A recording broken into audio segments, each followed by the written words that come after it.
Today we're talking Furch, specifically vintage OM versus a rainbow OM. This is sort of the entry into a Furch OM, and this is really above the top of the line, and I want to talk about the benefits to both, so stick around.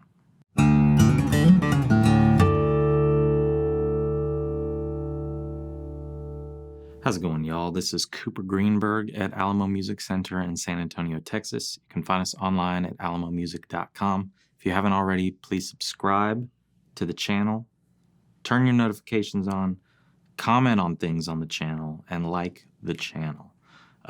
We've been talking Furch recently for a lot of different reasons. Some very high-value, inexpensive guitars, and some very high-value, very expensive guitars, and they're all fun to talk about, and I love all things Furch, as should you. Today I'm going to be talking about these two OMs, this being from the Vintage Pure sort of sub-series, and this being a rainbow that was designed by a friend of the store who let us use it for a video to talk about this. So I will talk about this guitar momentarily, sneak peek, but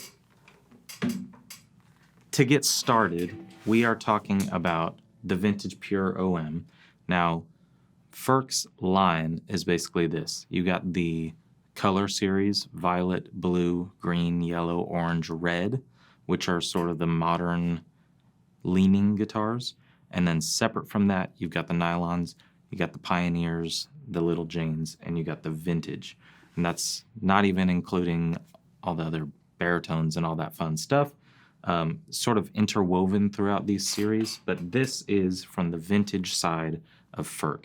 And there's the Vintage Pure, which this is, Vintage 1, 2, and 3.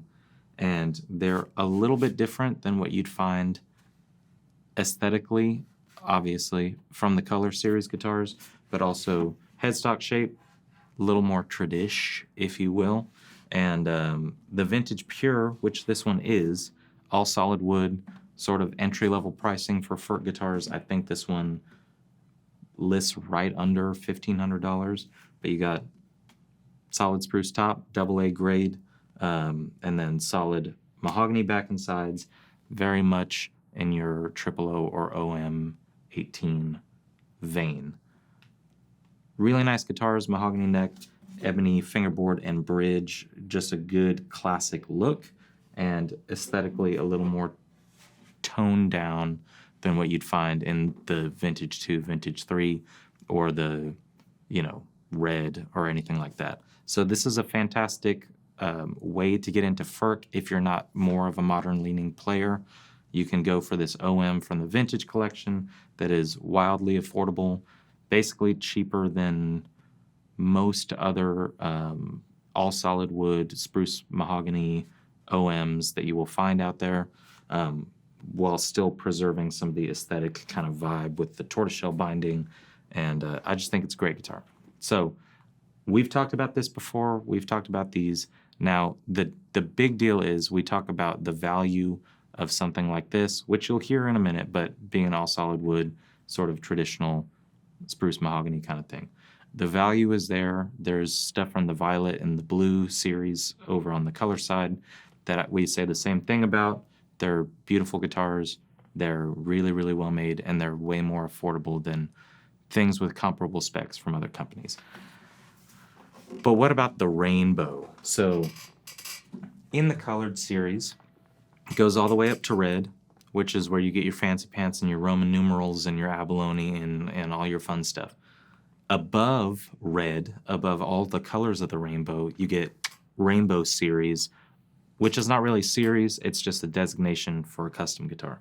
So Mr. Wolf, who let us use his guitar before it ships out for this video, he spec'd this out probably a little under a year ago. It is a bit of a wait, but we've talked about it before. You go on their website, you go through the configurator, and you get a ton of options besides just your shape, your back sides, all that stuff.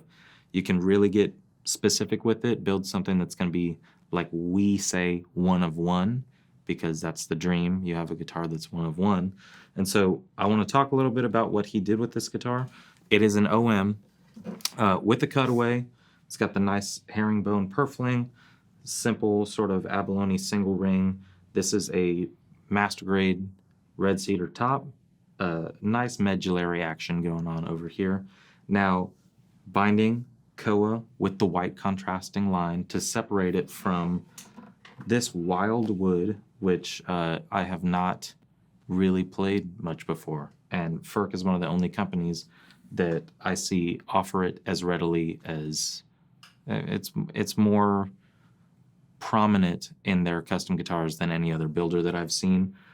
This wood is a wood that I'm so afraid to pronounce because I don't know how to say it. It's Padauk, Padauk, Padauk. If you know how to pronounce it, please write it phonetically in the comments below. But it is a very, very naturally beautiful wood. I think a lot of people would glance at that and think that's cocobolo, but this is not. It is the wood that I can't pronounce. But really striking look, absolutely gorgeous back and sides. I like that it's really straight grain, but then when you sort of hit it in the right light, like it's sort of this layered 3D kind of thing. Really, really cool. And that goes along with this whole conversation that we always talk about with Furch, that the woods that you have access to there and the pairings that you have access to, because if you didn't know, there are some other companies that we do custom guitars with that they just tell us, no, we won't pair those two woods together. If anybody is going to do it, and I'm not saying that this is a pair that would ever get denied, but there have been times when I've said, I want to do a cedar top with, I don't know, back and sides, and I'm like, I don't really think so. So the good thing about Furch is if you dream it, they will do it, and there's woods like this. There's woods like Madagascar rosewood, which Martin and Taylor do not do, that you have access to, and you can build something really unique. Now, ebony fingerboard and bridge, obviously you got this sort of custom inlay on the 12th fret, which I love. I like a guitar with little to no inlay on the fingerboard, and then the linear markers. Now I will say this, you'll notice one, that's a cocobolo head plate overlay. Love it. This headstock shape is the headstock shape of the Color Series guitars, which is because they don't do, at this time, they don't do vintage series guitars in the Rainbow program. I do think if we wanted to do maybe a small run, which I've really wanted to do, it might happen. But Rainbow guitars do have the modern headstock. This is obviously a more modern leaning guitar. This has got Goto 510s on it as opposed to the kind of vintage style open gears on the vintage. And both of them are really, really great. This one does have, Scott put a Anthem in here, which, why not? That's the best. And I think this will be a performing guitar, which I think is the move. So within the Rainbow series, pick your woods, pick all your inlays, pick all the little tiny things that, if you want the white contrasting line, you got to get it. And, tuners, head plate overlay, pickups, all that stuff. It's a really fun process. We've walked several people through it, and we have done it ourselves. It's really fun to do because it spits out a code. We send that in, and then a beautiful guitar arrives at the doorstep. Now, you're probably thinking these guitars have very, very little in common besides the fact that they're both OM shape. I know. That's the point. What I'm getting at here is vintage series, vintage pure specifically, great value, great way to get in to an all solid wood guitar that it's made, impeccably. But with the Rainbow guitars, if you were to put this guitar together with another builder, maybe one or two in the United States, this would absolutely be an $8,000 or $9,000 guitar. And with Furch Rainbows, this, I don't know the exact price that this came in at, but this is the type of guitar that would cost an insane amount of money from a maybe larger builder. This came in at like basically half that, and I think it is made perfectly. It sounds beautiful. It looks beautiful. I'm so excited to hear his reaction when he gets this guitar, and I'm also excited to do more Furch Rainbow builds because they always come out really cool. So I'm going to play both of these, get a little bit of the vintage, and then you get a little bit of the rainbow with completely different wood pairings and almost nothing in common. So, of course, let's compare. Take a listen.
All right, there you have it. A little sound sample of two guitars that don't sound alike, but are made by the same builder and very, very good quality, very good value. Now, what do you think? What do you think about the wood on this? I think it sounds great. I like the cedar top because you got the softness and the warmth, but you still get the responsive sort of, finger pick thing. You get the enough dynamic range to where when you dig in with the pick, you get a lot to play with there, but I think with the unique wood pairing, a great sort of, it's a timeless look. I like the clear pick guard. I like the herringbone. I think he did a great job on this guitar. I think Furch did a great job on this guitar. And it's also something that's not, it's not your run-of-the-mill, hey, I just want to have like some nice flamey back and sides. There's a lot of thought that went into this guitar, and I'm really excited with it. We're going to ship it out after we finish the video, but yours could be the next one. If you want to do a rainbow guitar, we would love to shoot a video with it and talk about it and sort of immortalize it on the channel. And also, if you want to kind of walk through the process, see all the options, get any questions answered, we're happy to do so. I love talking about Furch, and I also love working with the guys, doing a little Furch work. The guys at the Nashville headquarters, the folks in the Czech Republic, they're all really, really kind people that just love making guitars and getting them to people that will play them. So they did a great job. They also did a great job with the Vintage Pure. It's a great guitar, and there's levels for everything. So if you don't want to do a full custom, just say, hey, I like that Vintage Pure, but I want it to be a gloss and have a little more inlay or something, and we can make it happen. There's something for you in there because they're all really good choices. So nice value, nice sound, great look. I think they're awesome. Let us know what you think. Put in the comments below. Any questions on Furch? Obviously, you cannot buy this one. This one's spoken for, but we can build you something else. And we have a lot of cool stuff in stock. So visit our website, give us a call, send us an email, shoot us a text, shoot us a message, walk in the store, send us a letter. We're happy to communicate and talk about guitars. We will see you next time.